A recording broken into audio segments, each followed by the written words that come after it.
Hi, this is Michael Buffer, and welcome to the BoxHard Podcast. Hello, everyone. This is Mikey Garcia. It's the monster from the swamps, Regis Rougarou Prograis. Hey, what's up? This is King Carlos Molina, former IBF world champ. This is Michael, the Bounty Hunter, 2012 Olympian and your people's champ. This is Charlie Edwards, flyweight champion of the world.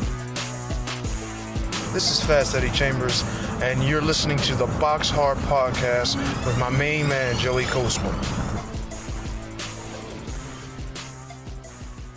Hello everybody and welcome to episode 311 of the BoxHard Podcast. I'm your host Joey Coastman. I'm joined as ever by the former heavyweight world title challenger himself, Mr. Fast Eddie Chambers. Eddie, how you doing, man? I'm doing good, my man. How are you? Always good when speaking with you, Eddie. Always good when speaking with you. Let's start with the review part of the show as ever. And we're going to start here last Thursday, the 23rd of September. One fight, or two fights to mention, at the Centre Videotron in Quebec City, Canada. Over here, Arslanbek Makhmudov, now 13-0, a first round win for him against Erkan Tepe. Erkan Tepe retired on his store at the end of the first round. Tepe now 21-4. Christian Mbili as well, one to watch on the undercard, real good amateur, 18-0 going into this fight, now 19-0. I want to say he's got about 18 knockouts as well, very very big puncher. He took on Ronnie Ladeta, who's now 18-4, a TKO in round 3 there for Christian Mbili.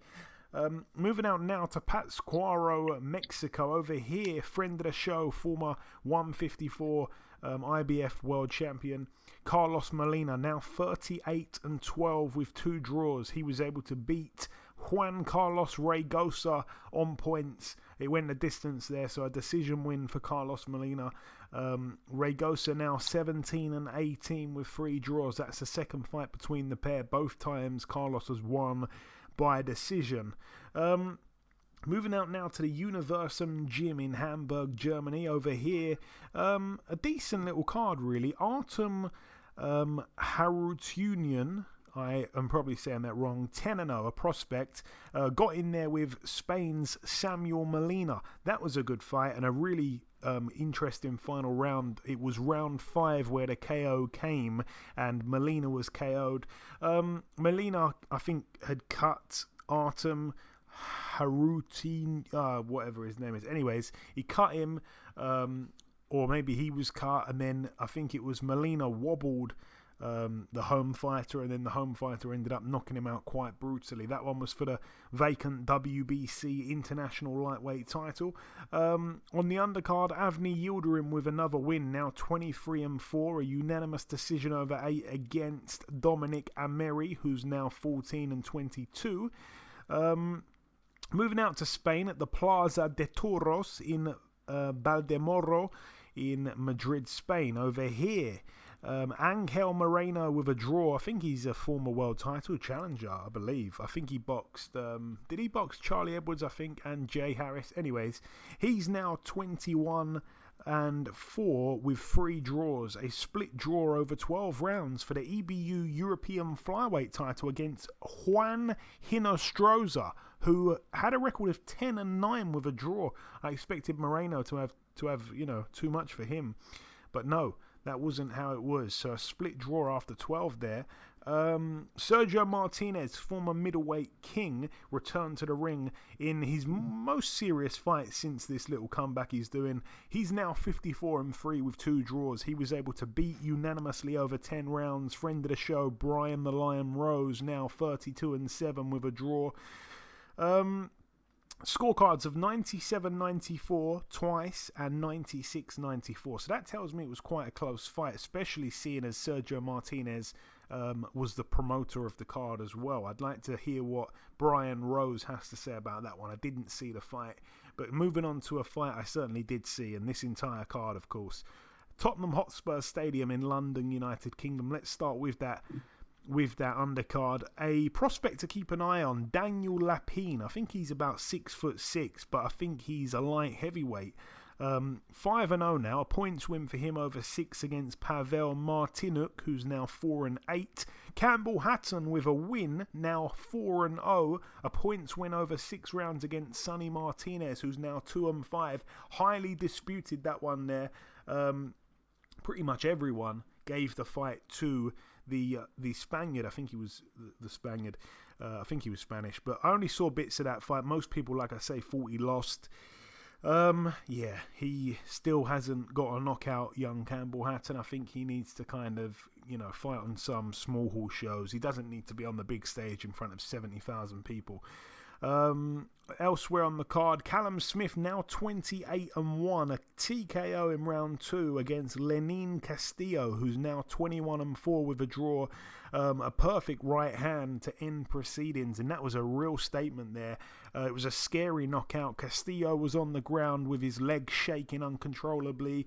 I saw the same thing when I think Deontay Wilder knocked someone out years ago, but you've got to compare here. You've got to get the infamous measuring stick and get it out, and you've got to say that in comparison to Castillo's points losses to Marcus Brown and Dimitri Bivol, this early knockout in Callum Smith's first fight at the weight, by the way, is undeniably impressive.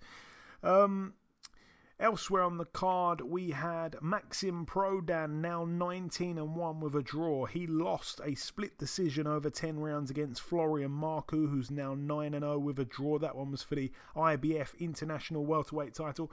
Really, really good fight, actually. Scorecards were all over the place. I felt Prodan had a really good start to the fight. Marku did warm into it and pick up a bunch of rounds late on. I felt he may have just nicked it, but it was very tight in my eyes. So Maxim Prodan, I thought he was just a padded record. Absolutely not. He's got something about him. Lawrence Sokoli now 17-0. He was able to knock out in 3 rounds Dylan Prazovic, who's now 15-1. That one was, of course, for Okoli's WBO Cruiserweight World title. A successful defense there, and it was his first defense. Prazovic down in the second round and KO'd in the end with a left hook to the body.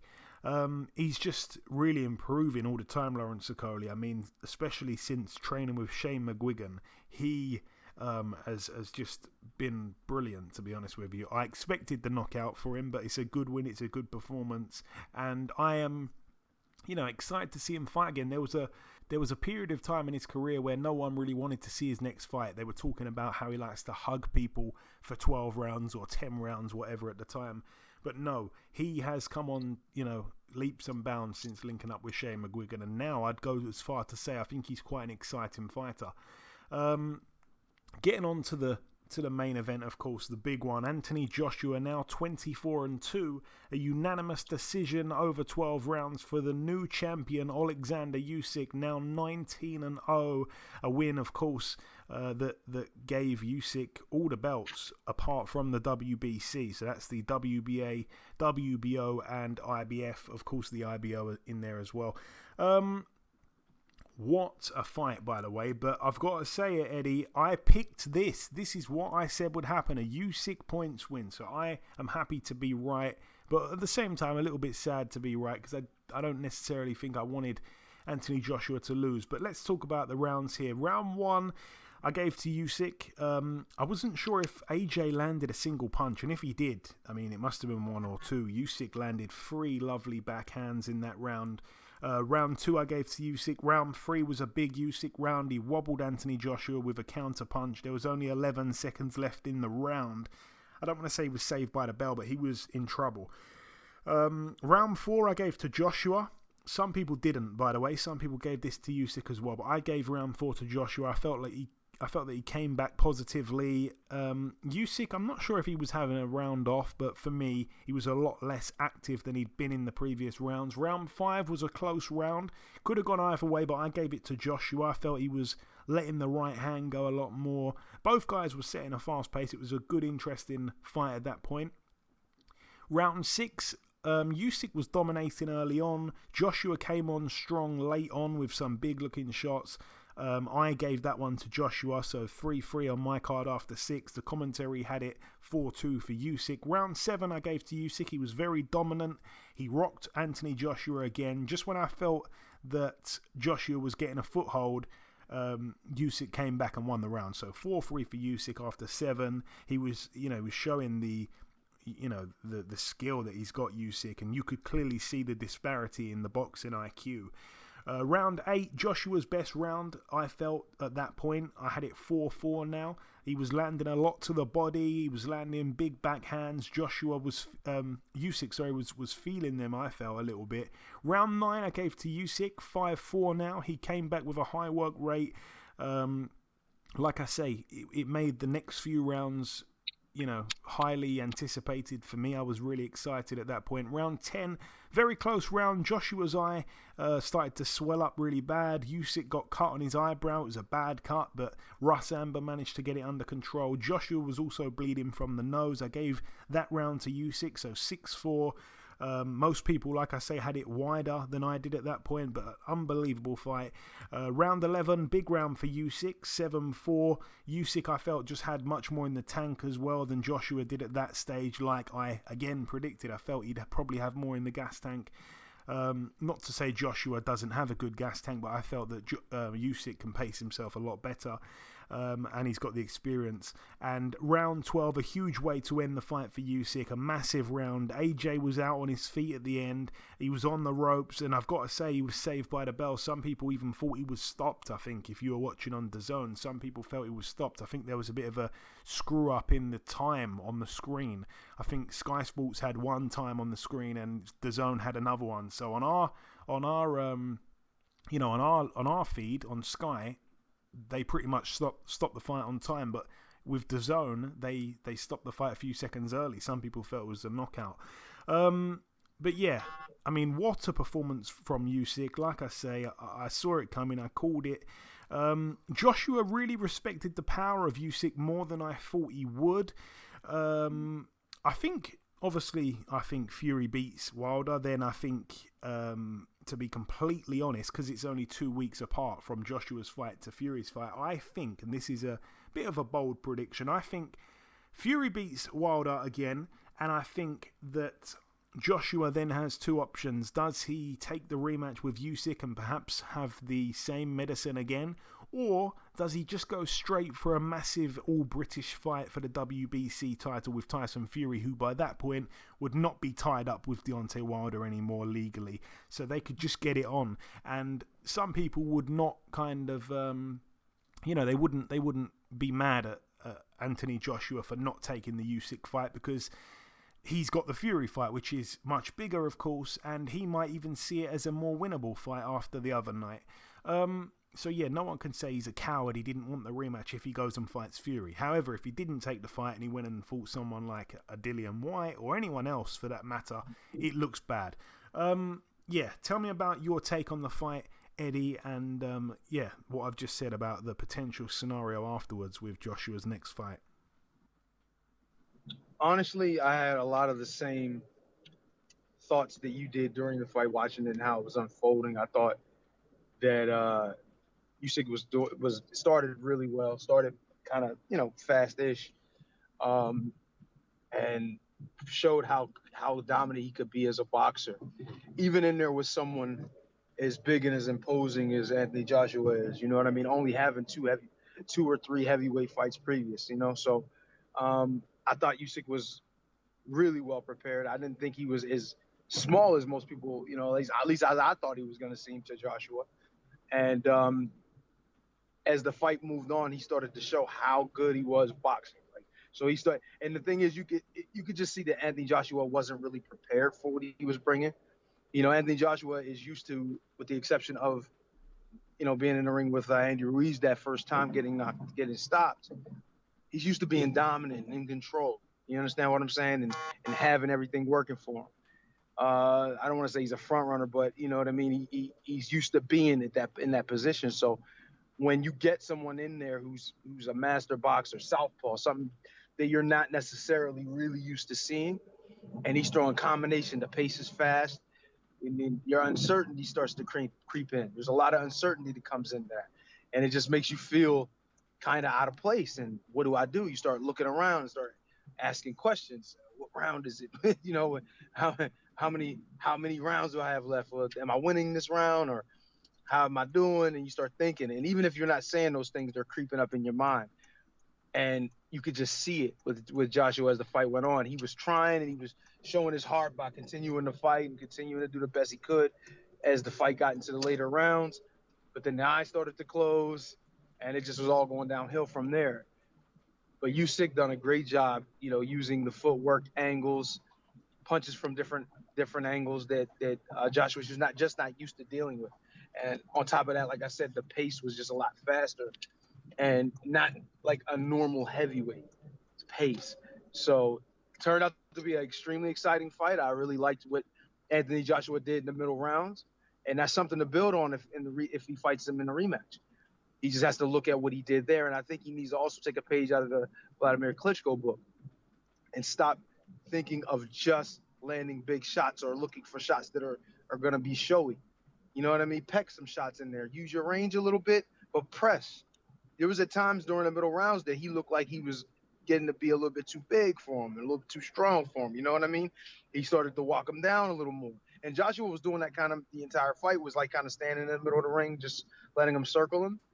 But he started to get a little more aggressive in the middle rounds. And I feel like that's what he should have been doing early. He should have put doubt in Usyk's mind early and say, well, damn, maybe I'm not big enough to fight these guys. You know what I'm saying? Even though he's a proud kind of fighter and he's going to fight no matter what. But it would just, give him, put a little more doubt in his mind, make him uncertain. I don't know what's going to happen. I don't, you know what I mean? Instead, Joshua stayed not so much on the back foot, but he stayed kind of at bay in the middle of the ring, trying to box with the boxer.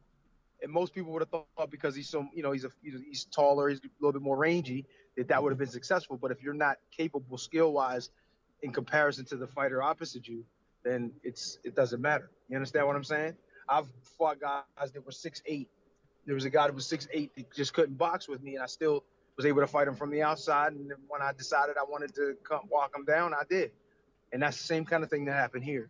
And I just think that if Joshua's going to fight him again, he's going to have to treat it like I'm not trying to go to a decision, in my opinion.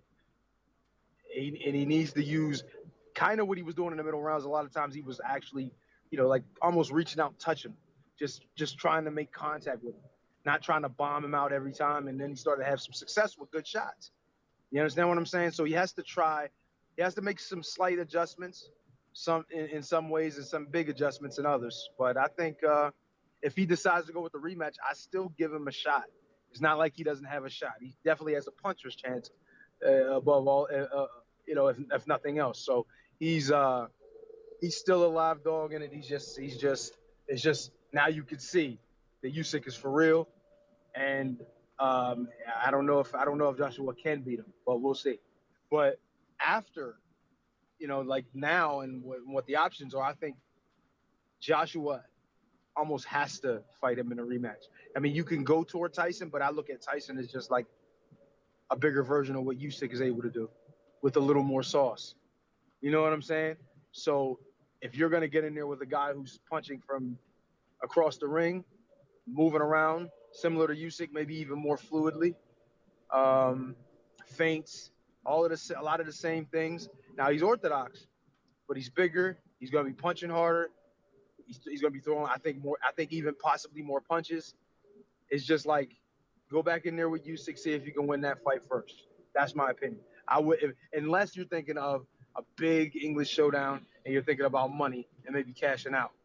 If you're thinking about cashing out, I can't be mad at you. But if you're looking to try to get back a foothold and to dominate the division, you might want to go back to Usyk first. That's my opinion. We shall see. Obviously, Frank Warren, the promoter of Tyson Fury, is talking about just going ahead and trying to fight Usyk. He's saying to Anthony Joshua, I think this week he said, you should step aside, let us fight Usyk if we beat Wilder, and then it'll be for all the belts, of course, and then you will be contracted to fight the winner. So it's exciting. It's exciting for the champions and stuff like that. Not so much for the challengers. I think everyone's going to have to wait probably about a year at least to get a shot. But Yeah, I personally think that they're going to go straight for the Fury fight. That's what I think. It was supposed to happen before this, if you remember correctly. They were supposed to do it, and then they didn't do it because of this court case with Deontay Wilder. Now, if Fury does the business, I think Joshua's got two options. He's got the Fury fight or the Usyk fight. He's lost to Usyk in that fashion. Couldn't get a foothold in the fight, really. I don't think he's going to fight him again, but that's just my opinion, and that would also be my advice to him. I think he should go for the Fury fight. So you think he should look to cash out? Yeah, I think he loses to Usyk again, and then I think no one's going to be interested. Yeah, I agree. I agree that if he's looking to cash out and maybe end his reign, go to Tyson, because then you'll make more money, but you're not gonna win. No disrespect. And so I mean, you're right, but I mean, it all depends on what he decides or what he wants to do, or like you said, maybe even step aside and let those two guys fight and then fight the winner. Yeah, that could be something he could do. Yeah. I just can't imagine Eddie Hearn and Anthony Joshua allowing Frank Warren to dictate what they're going to do, but we shall see. We shall see. But yeah, like I said, that wraps up the reviewing. I thought it would probably be a little bit more detailed, but it wasn't. We've flown through it pretty quickly. We both pretty much agree on what went down in that fight on Saturday night in London.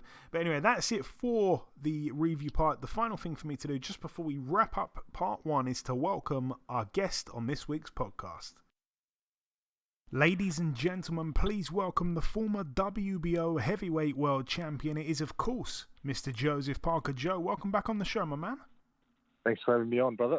Always a pleasure speaking with you, Joe. It really is. So, Joe, we last spoke back in April, just before you fought Britain's very own Dereck Chisora. Let's start with that. The fight was a much tougher fight than I expected it to be. Obviously, you're down in the first round. I'm still not sure what happened there. Tell me about the fight, and also, did it go how you expected it to go? Yeah, listen, Dereck is a very tough opponent and a tough fighter. And he did catch me by surprise in the first round, dropping me in the first 15 seconds. One of those punches just grazed the back of my head or the top of my head. So I went down in the first 15, 20 seconds, and then I was able to get back up and push through and put on a good fight. It was a close fight, and I was a lot closer than I thought as well. And in saying that, though, it was always great to get the victory, but there's a lot of things I could have done better. A lot of things that he wanted to do differently. So I think locking in the fight with him again, with the rematch, will show, will definitely show if I'm improving as a fighter or not. Like that's, so I have to do a lot better in the second time, and I have to be a lot more dominant in the second time around. And I felt you did enough. A lot of people seem to think Chisora may have edged the first fight. How confident were you at the end of the fight before they announced the decision? To be truthfully honest, I wasn't like the most confident. I thought I did enough to win, and I thought that I landed the clearer shots. I know he did a lot of work on the body and caught me with some good shots as well. But I felt like I had it, and it's always when we're in that moment and we're waiting for the ref to the announcement to come in and the ref to raise hands. It's just like it's one of those moments where like you're sort of eager and you're just waiting to hear who's got the victory. And you're both absolute tough warriors. You've both got tons of heart. I just think, it runs in your bloods, both of you. It's you're two of the toughest guys in the heavyweight division. I have to say it, though, Joe. You've decided to take the rematch. And I've got to ask myself and you, how come? Because surely something else was on the table. I don't feel like you necessarily need that same kind of fight again. You won the fight. Could you not have pushed on and not gone through it all again, perhaps? Yeah, listen, it's the fight that for our team and for like the promotional team and everyone, it was the fight that made sense to take. I know, like there was, and to be honest, there were no other options. Like it took us from 1st of May when we had the fight until we locked in the fight. There was no other options but just the Chisora fight that was offered, and then. Just before we signed the deal, another offer came, but we were already agreed to the fight, which so we had to take it. And of course, the fight takes place December 18th at the Manchester Arena. Do you see this fight playing out the same kind of way, Joe? I mean, Dereck Chisora, when he's motivated, when he's up for a fight, he fights pretty much the same way all the time. We saw it against you. We saw it against Usyk when he boxed him. Do you see the fight going the same kind of way? Rough and tough?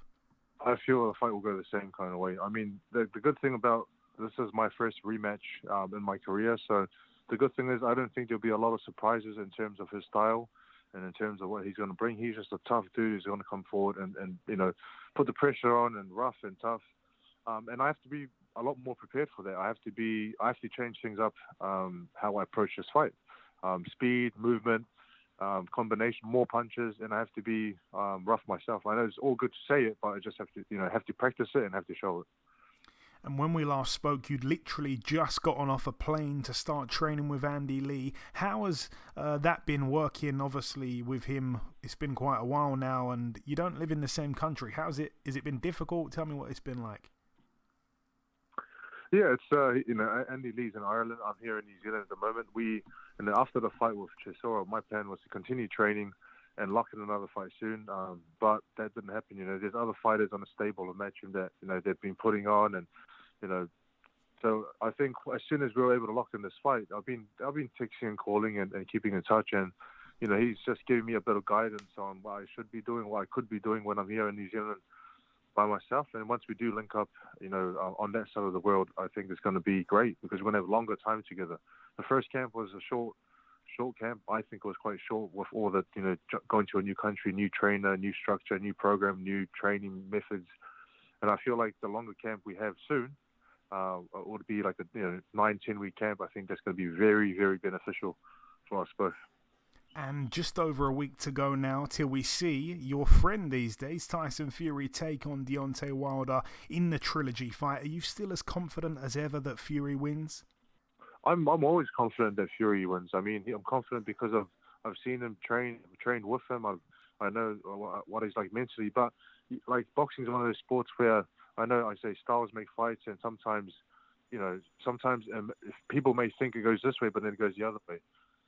So and Wilder's got a new team. He's got a new way of training. He's added this, added that. So I think it's going to be interesting, even though a lot of people think it's going to go one way with Fury winning. I think it's going to be interesting just to see what the new dynamics of what Wilder's doing and what he's going to bring.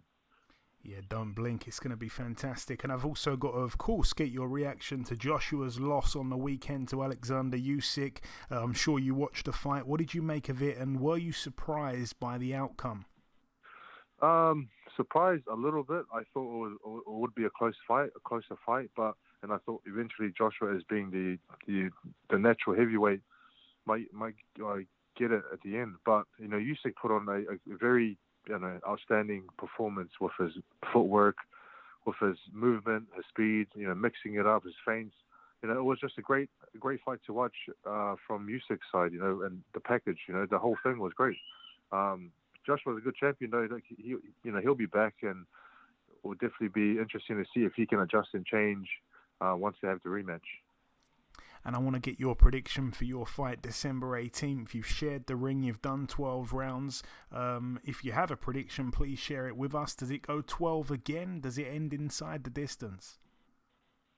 I feel it was a tough fight. And Derek's always going to be a tough fight for anyone and everyone. He just comes forward.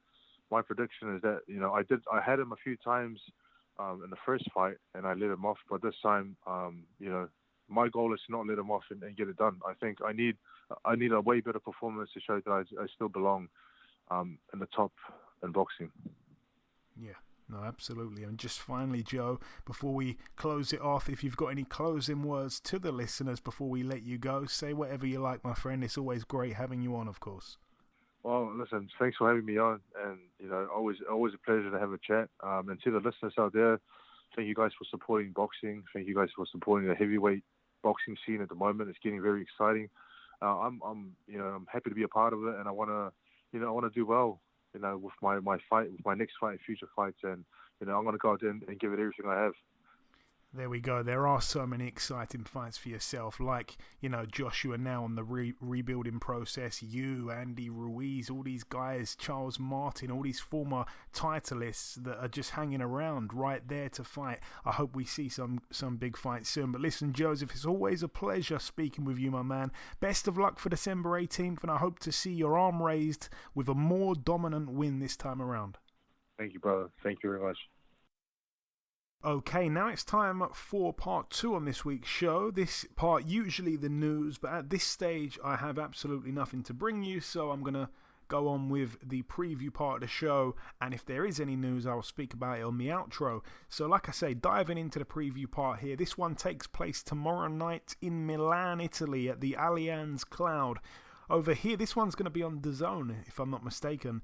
You've got Francesco Patera, 24-3, the man that took the O away from Lewis Ritson. He is fighting for the vacant WBO Intercontinental Lightweight title against Devis Boshiero, who these days is 49-6 with 2 draws. Very padded record though, Boshiero. I expect Patera to beat him, to be honest with you. And also Daniele Scardina on the undercard, a super middleweight who is probably emerging as one of the brightest prospects in Italy.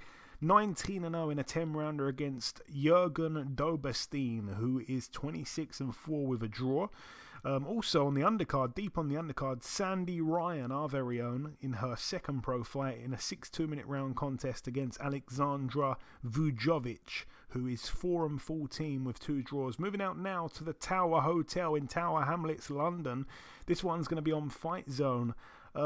We have over here, friend of the show, friend of Eddie's, Dave Allen, 19-5 with 2 draws. No opponent just yet. Again, that is tomorrow.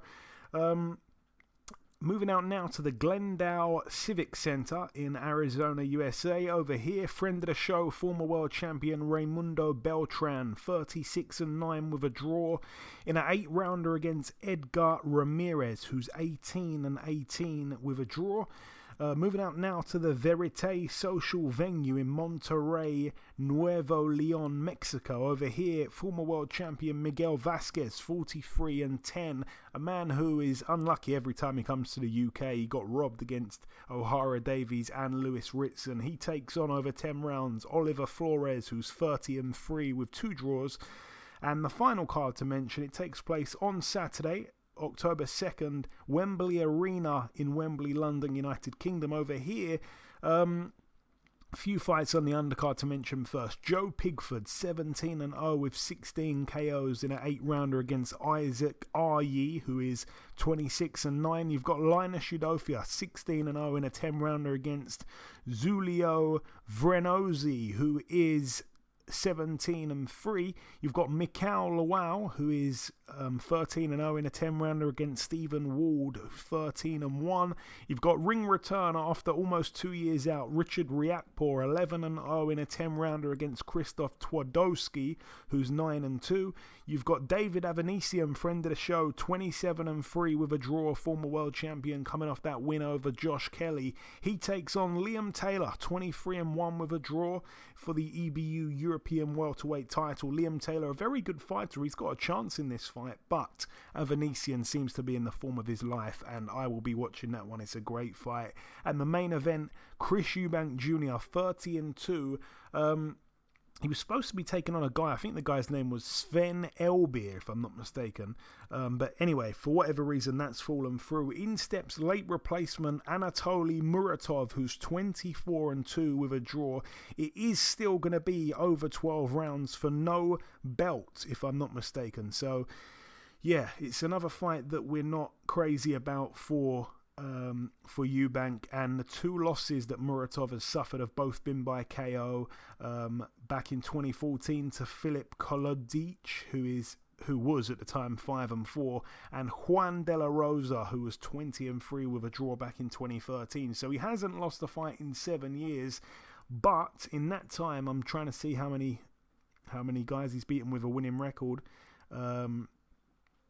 He's beaten a guy who was 10-7 with 2 draws, 7-3, 13-9, 13-9 again, 14-2, 12-6, 15-1. Yeah, it's not great. It's not great. at all, to be honest with you. 33 years of age, born in Kazakhstan, but living in Germany. Anatoly Muratov. Okay, well, anyways, all the best to Chris Eubank Jr. I'll be rooting for him. Yeah, it is what it is. We shall see. That one is going to be on Sky Sports, remember, because this Ultimate Boxer Sky Sports Next Gen link up thing. So yeah, tape that one if you're not going to be watching it live. Sky Sports, I think it's just on the main channel. It's not pay-per-view or anything like that. So yeah, that wraps up the preview part of the show. In part 1, we did the review part. We welcomed our guest. In part 2, there was no news. I've just wrapped up the preview in. The final thing for me to do is to come in with the outro, which I'll do in just a few seconds. Okay, and this wraps up episode 311 of the BoxHard Podcast. I've been your host, Joey Coastman. Eddie Chambers has been with me for the duration of the show. A huge thank you to our special guest, the former WBO Heavyweight World Champion Joseph Parker. The biggest thanks of all, though, goes out to you, the listeners. I'd like to thank our sponsor, Manscaped. Remember, if you wish to improve your hygiene down below, please visit www.manscaped.com and use the promo code BoxHard for 20% off and free shipping. This stuff really is amazing, believe me. But that's about everything from myself. Enjoy your weekends, people. Stay safe, and we shall see you all again next week.